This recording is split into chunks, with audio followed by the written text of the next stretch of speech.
Donc, bienvenue pour parler un peu des processus de création de Florentine. Merci d'être là avec nous, Florentine. Ces conversations-là sont superbes. Pour ma part, ça fait plusieurs fois que je les vois. Je les ai vues en travail, je les ai vues ensuite, je les ai vues pendant, je les ai vues maintenant. Et à chaque fois, il y a toujours des petits bouts de paysages et de poésie qui m'ont échappé, qui réapparaissent.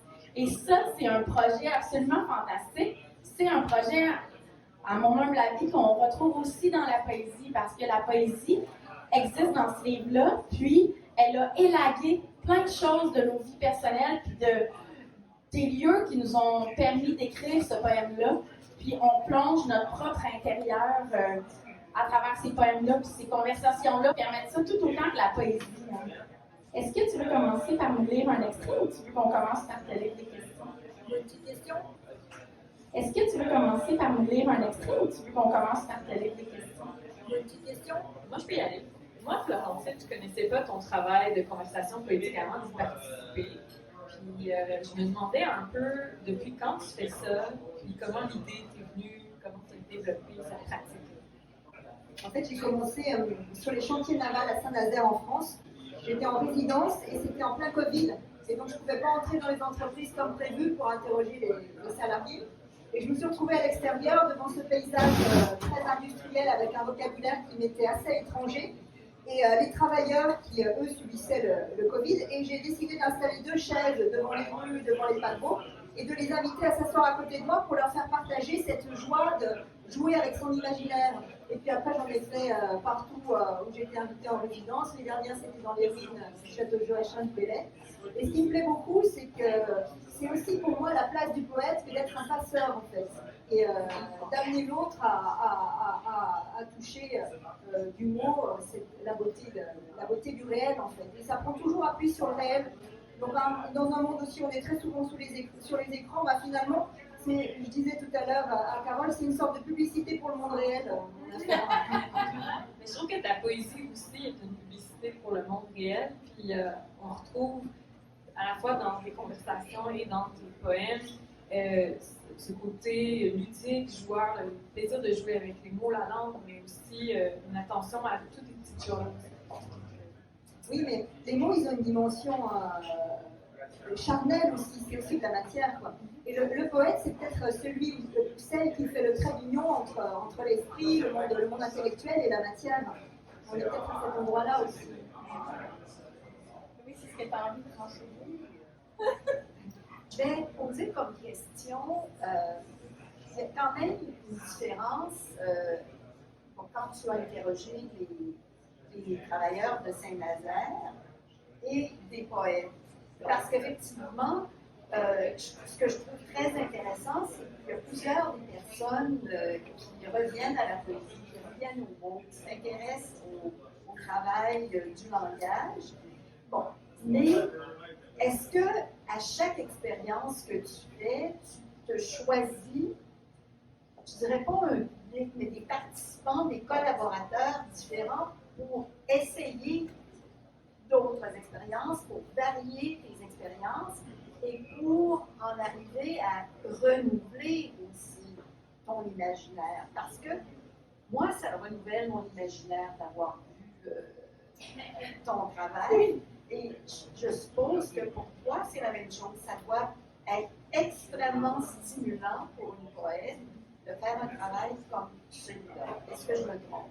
Alors, en fait, à l'endroit où je suis dans les conversations poétiques, c'est un peu le même endroit dans lequel je suis quand je fais des ateliers d'écriture, c'est-à-dire que je suis quand même à disposition de l'imaginaire de l'autre. Donc je rentre dans son univers et j'essaye de rebondir sur ses visions et de ne pas imposer mes images à moi, parce qu'en plus je suis très entraînée maintenant pour les conversations poétiques, parce que j'en fais avec moi-même et puis j'en fais maintenant avec Joachim de Bellay, j'en parlais tout à l'heure, le grand poète du XVIIe siècle. Donc je pourrais faire des propositions, mais ce qui m'intéresse, c'est d'amener l'autre à trouver lui ses propres images. Donc je me mets à cet endroit-là, et puis c'est comme si c'était finalement une sorte de co-création aussi. C'est ce ping-pong des imaginaires. Et alors, avec Catherine, quand on a décidé de la résidence, il était question que je travaille essentiellement avec des poètes, ce qui est le cas dans la vidéo. Mais finalement, quand je suis arrivée ici, on s'est dit, mais la poésie, elle est dans toutes les bouches en fait, elle est partout. Surtout que j'avais fait beaucoup de conversations avec des habitants précédemment dans les autres résidences. Et donc, je ne peux pas du tout généraliser, parce que des fois, les poètes sont un peu coincés parce qu'il y a beaucoup d'enjeux. Et ils se disent, mince, il faut que je donne une belle vision, il faut que je trouve un truc super intéressant. Donc, ils se crispent. Et puis d'autres fois, ils se lâchent tout à fait et il n'y a pas de souci. Et puis les habitants, c'est pareil. Des fois, je mets du temps avant de permettre à la personne de s'autoriser à se libérer et à se dire que quand elle livre quelque chose d'intime, et que moi je reconnais ce quelque chose d'intime, ça devient quelque chose d'universel. Est-ce qu'il arrive la grande question que ça ne fonctionne pas? Que quelqu'un résiste à ce point que tu dois te dire de leur intimité? Non, c'est jamais arrivé. Par contre, il y a vraiment une correspondance entre l'état intérieur de la personne et ce qu'elle voit. En fait, on se sert de tout ce qui est autour. Et tout ce qu'il y a autour, ça change notre état de corps, en fait. Si je regarde la lampe qui est là, elle va donner de la lumière, ça va changer mon état de corps, c'est pas la même chose que si je regarde la poussière sous la chaise, là, je me mettrai dans un autre état. Effectivement, Florentine est atterrie pour sa résidence dans Messie Hochelaga Maisonneuve. Puis elle a parlé avec des gens des coopératives d'habitation. Elle a parlé avec les enfants de la librairie du Renard Pêché, avec les voisins des enfants de la librairie, avec les poètes du quartier. Et après ça, on est allé à l'assaut de la ville, n'est-ce pas? Puis, pendant tout ce temps-là, quand même, tu t'en parles régulièrement, tu continues d'être un peu hanté de ton expérience avec le château de Joachim du Bellay. C'est quelque chose qui vit en toi. Puis je t'ai vu le mettre dans l'espace public. Est-ce que tu aurais envie de nous en faire un petit extrait? Bien sûr. En fait, quand je suis arrivée à Montréal, je sortais d'une résidence de 3 mois dans le château de Joachim du Bellay en France, à côté de moi. Joachim du Bellay, souvent on dit Joachim, mais en fait c'est Joachim. Et c'est un grand poète du XVIe siècle, heureux qui comme lui, ça fait un grand voyage, ça doit dire quelque chose. Et cette résidence devait se dérouler avec 2 axes, des conversations poétiques avec les gens dans les ruines du château, et puis un livre de conversations poétiques avec moi-même, parce que finalement toutes ces conversations avec les gens, ça avait renforcé une voix intérieure, et j'arrivais à converser avec moi-même, à me dire tiens, ça me fait penser à quoi, où est-ce que ça m'emmène. Et puis quand je suis arrivée chez Joachim du Bellay, je me suis dit, des conversations poétiques entre Florentine Ray, poétesse du XXIe, et Joachim du Bellay, poète du XVIe, ça gagne un peu plus d'allure. Et puis j'ai poussé la chose parce que la poésie m'intéresse sous toutes ses formes. Et puis j'ai une expérience physique de l'écriture. Quand les mots sortent pas sur le papier, ils vont sortir par le corps. Et puis les mots ont un impact très fort aussi sur moi. Donc je me suis dit, tu devrais faire une voix ventriloque pour Joachim du Bellay et manifester Joachim du Bellay en voix ventriloque et Florentine en voix haute. Comme ça, quand tu feras des lectures, ça pourra être marrant. Donc j'ai mis ça en place, je suis allée voir une ventriloque. Après j'ai beaucoup travaillé ça, parce que c'est une illusion vocale et c'est vraiment la voix du diaphragme, la voix du ventre, voilà. Et puis j'ai dit à Joachim du Bellay que j'étais là cet après-midi, donc je vais l'appeler, il va se présenter. Hein, voilà. Joachim, peut-être que je vais laisser tomber le micro, on va voir, mais ça va être difficile de tenir. Attends, moi je peux te la tenir. On va voir, mais sinon ça va là, non? Ouais. Hein? Oui, ça. Joachim, dépêche-toi, on n'a pas beaucoup de temps. Bonjour, je suis Joachim du Bellay, le grand poète du XVIe siècle. Je me suis glissée à l'intérieur de Florentine au mois de juin l'année dernière. Nous avons l'intention d'écrire un livre de conversation poétique qui va le rendre de nouveau célèbre. Bon, Joachim, est-ce que tu pourrais raconter qu'est-ce que ça fait d'être à l'intérieur de Florentine? Ce n'est pas très confortable. Il faut que je tousse un élan hors de sa bouche. Et ça devient une voix de fille. Vous entendez? Joachim, est-ce que tu es d'accord pour qu'on lise un petit extrait du livre qu'on est en train d'écrire? D'accord. Alors, je vais lire un petit extrait. Vous voyez où ça mène la poésie, hein?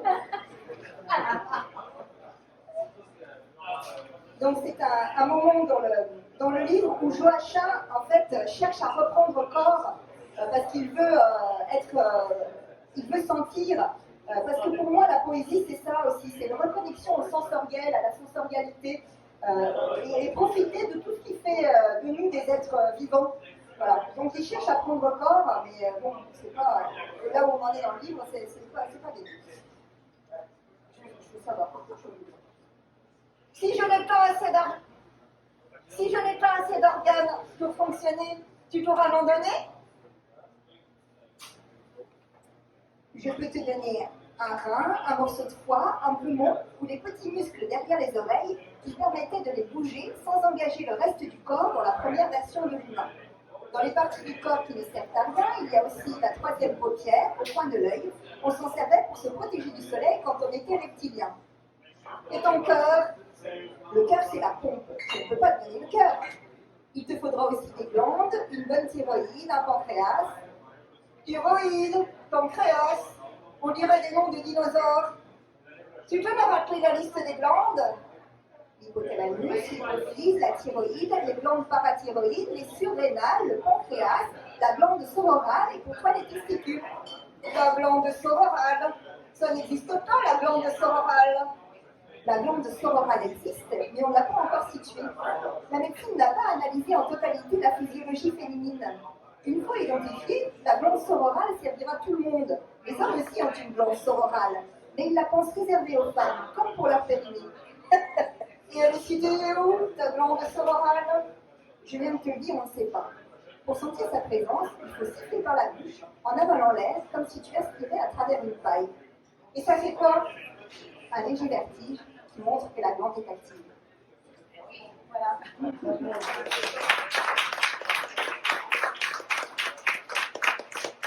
Si vous voulez, Joël Chandibellet et cette emprise, c'est aussi une métaphore de la création, de comment ça nous saisit. Et ça nous saisit tout entier et ça nous invite, voire parfois nous convoque à un endroit auquel on doit s'attirer, quoi. Ce que je retrouve ici, et ce que j'ai lu, je n'ai pas lu toute la poésie, mais je commence à la découvrir, j'ai lu quelques recueils, c'est effectivement cette sensualité là, qui est très importante pour toi et qui est, je dirais, la base de ta poésie. Oui, et cette sensorialité, pour moi, c'est aussi féminin. Et c'est aussi le principe féminin, mais qui est aussi bien chez les hommes que chez les femmes, et c'est une posture d'écoute, en fait.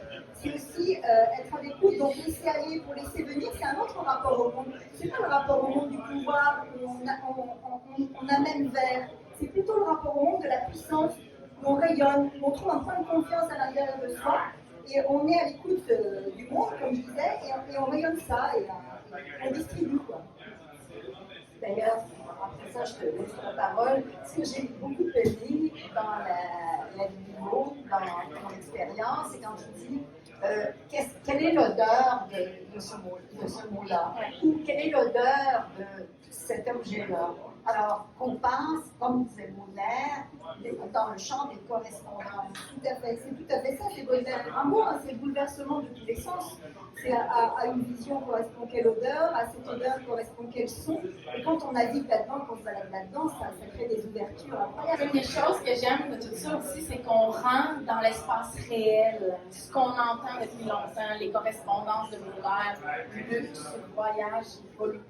Ça nous permet aussi, et je vais me permettre, parce qu'on est là, toutes les quatre en avant, en tant que femmes, d'affirmer un pouvoir poétique qu'on tient en nous depuis très longtemps et qu'enfin on peut créer un espace public pour l'ouvrir. Je pense que là, je te passe la parole. Ça me semble là, c'est ton tour. Je me demandais, en fait, j'aimerais t'entendre un peu plus parce que moi aussi, je trouve ça fascinant d'imaginer comment cette pratique-là peut nourrir ta création. Donc, tu as un livre qui est en conversation avec toi-même, il y a ça qui a résulté de ton processus des dernières années avec les conversations poétiques, mais de quelle manière, qu'est-ce que ça t'apprend sur la création de faire ces conversations? Je ne sais pas si j'ai recul réflexif aujourd'hui parce que je suis dedans, en fait.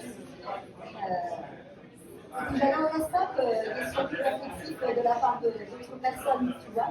Parce que je ne sais pas si on peut vraiment aux deux endroits, mais je fais l'expérience, en fait. Ben, je pense que juste même de regarder la vidéo, ça nous fait réfléchir à ce que c'est la création, puis aussi comment, justement, le fait qu'il y ait des participants, des participants, des poètes et d'autres non, mais que finalement, peu importe, tout le monde est capable d'entrer dans ce mode de relation au monde qui est plus créatif, finalement. ça mène vraiment à réfléchir aussi à ce que c'est la poésie. Aujourd'hui, je défends assez une position de non plus l'artiste sur un piédestal comme créant tout seul, mais je crois qu'on ne crée pas tout seul, on crée avec plein d'influences et on crée ensemble. Et c'est ce que je voulais montrer aussi là. Puis que les artistes et les poètes se dédient à ça, se dévouent à ça, écrivent par sillon, souvent par nécessité, parce qu'il y a quelque chose à travailler de particulier, mais on a tous ça en nous. Tout le monde a droit à la poésie. Bien sûr. Ça, c'est quelque chose qui m'a vraiment marqué depuis la résidence de Florentine à Montréal, depuis qu'on vit ensemble la poésie, depuis qu'on se promène à travers la ville. C'est cette espèce de sororité, cette espèce de collectivité dont on parle tout le temps. Florentine la vit au quotidien dans son écriture, dans les conversations poétiques, mais aussi ça m'amène à me rappeler des conversations que j'ai eues avec Louise, il y a 15 ans, avec Nelly, il y a 5 ans, avec toutes sortes d'autres personnes, avec mes meilleurs amis, puis je suis comme, oh mon Dieu, je viens de comprendre quelque chose.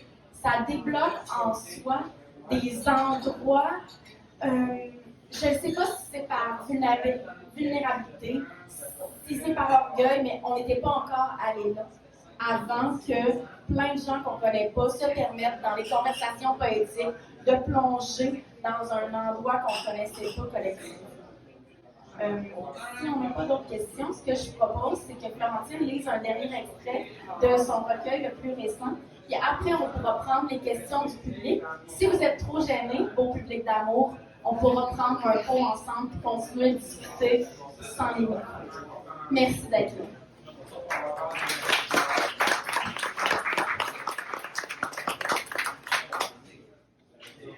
Donc je vais lire des extraits de Pampi. Les Pampi, c'est des petits éclats qui sont suspendus sur les lustres, vous savez, sur les boucles d'oreilles. Donc comme je disais tout à l'heure, la syntaxe a été bouleversée. J'ai commencé à l'écrire pendant le confinement. Et puis j'ai essayé de faire en sorte qu'il y ait de la place pour le lecteur et la lectrice. Mais ça se lit dans une inspiration.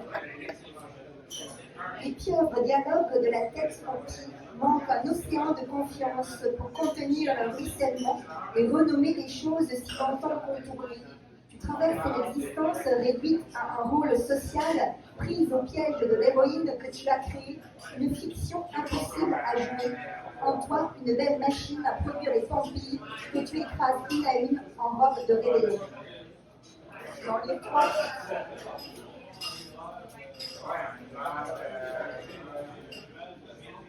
On peut respirer par les yeux, tu sais faire. Isoler par les oreilles, tu sais faire. Et casser un rectangle de sucre sous le menton et rouler la langue, et aussi un seul sourcil à la fois, et faire bouger le lobe de l'oreille sans faire bouger le reste, et faire sortir tes yeux de leur orbite quand tu croises une belle paire de fesses. Ça oui, je t'ai vu. En retard au solstice, piétiné par le vent, nos pensées s'éparpillent comme des sauts de lapin. On découvre des rides solides plantées de grains de chance. On chasse les corbeaux dans les sillons, un corps à resynchroniser d'urgence. Enlever, vieillir sur la peau en douce, effacée.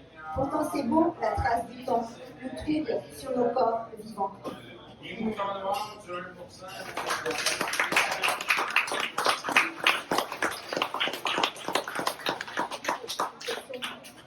Merci, Florentine.